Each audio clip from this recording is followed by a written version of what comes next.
Nick Ferrari lashed out at former Detective Chief Superintendent Steven Kershaw after mourners have been told not to bring water bottles to Westminster Palace. He asked, "We already know the police have already been politely reminded that the police don't necessarily need to arrest people who say the wrong things at these demos, maybe just clear the person away. Do we really need to make sure what's in people's water bottles and make sure they take their tents down?" Mr. Kershaw replied, "In essence, yes they do. Unfortunately, history has shown to us that terrorists can carry illegal substances in plastic bottles." Mr. Ferrari interjected, "We better now have anyone with a backpack then. If you're going to put forward that palpable pile of cobblers, I'm going to say to you that we better strip search everyone and go through metal detectors. No one with a backpack, everyone better take their shoes off, and no one with a metal belt." He added, "Do you think the police are a bit out of step here? The royal family have shown to capture the spirit of the nation, and meanwhile, the cops are saying you can't put your tent up, and one saying, 'Where's your permit to talk to people in the royal park?' Give me a break."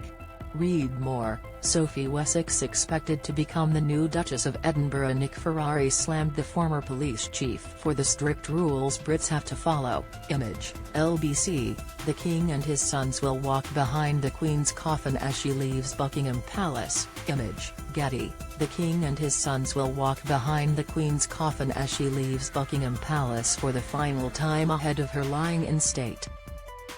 The royal family will accompany their matriarch on foot on the journey to Westminster Hall, where hundreds of thousands of people are expected to pay their respects after queuing for hours.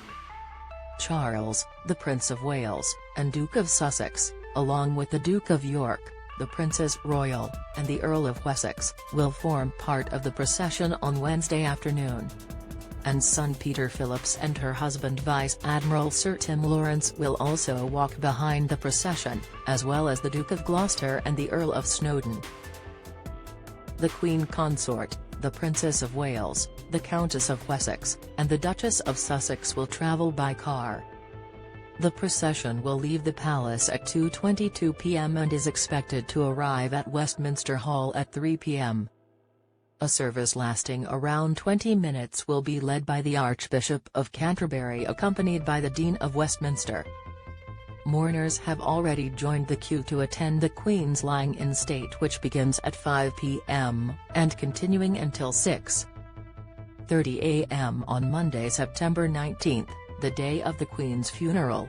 Don't miss King Charles' staff absolutely livid as aides face redundancy. Inside, Meghan and Harry look somber before being spotted with Charles. Analysis: King Charles III urged to honor Princess Anne and Sophie Wessex. Video, trending Queen's funeral plans. Image, Express, government guidance says the queue is expected to be very long, with people standing for many hours, possibly overnight, and with very little opportunity to sit down.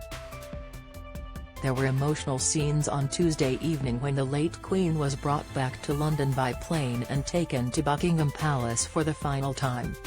As the hearse carrying the coffin began its journey from Northolt in northwest London, people stood silently by the road, with some recording the historic moment on their camera phones.